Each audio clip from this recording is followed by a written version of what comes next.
In this video, I'm going to be comparing and contrasting the Shun Classic Santoku versus the Miyabi Birchwood Santoku.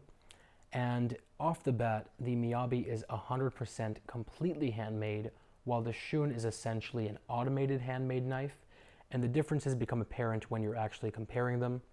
Every single edge of the Miyabi has been completely rounded out, so there are no sharp edges. The handle is completely flush with the blade and the spacers. Really nice attention to detail, like a carved logo in the back of the handle, as well as this beautiful mosaic pin, which is actually about 15 to 20 little tiny pieces of bronze, copper, and stainless steel that are pressed into the handle to create that gorgeous little pin. So you can tell that someone has put their heart and soul into making this knife. With that said, the cutting cores are very different. The Shun uses VG Max, which is a 61 hardness, while the Miyabi uses SG2, which is a very high-end powdered steel that's a 63 hardness. And what that means is, with the Shun, you won't really need to worry much about sharpening it, but you will eventually. With the Miyabi, as long as you are using it properly, realistically speaking, you will likely never need to sharpen that knife.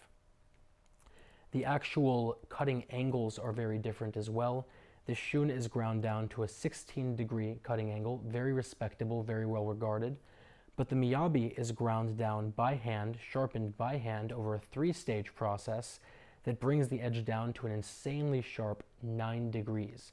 And to put that in perspective, not only are we talking single versus double digits for this knife's angle, but we're talking about a 50% reduction roughly compared to this knife, which means this knife is literally exponentially sharper than the Classic. Both knives have full tangs. The Shun's goes through this black pakkawood handle, while the Miyabi's goes through this birchwood handle, which is where it gets its name from in the first place. And birchwood was originally used, first of all, with Faberge eggs. And there's no way for me to actually have a video that shows you how beautiful this wood is in person until you're actually looking at it in person.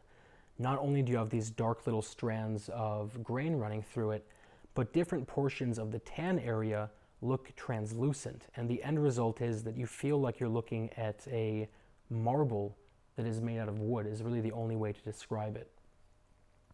At the end of the day, it comes down to personal preference. I'm going to put a link down to both of these below.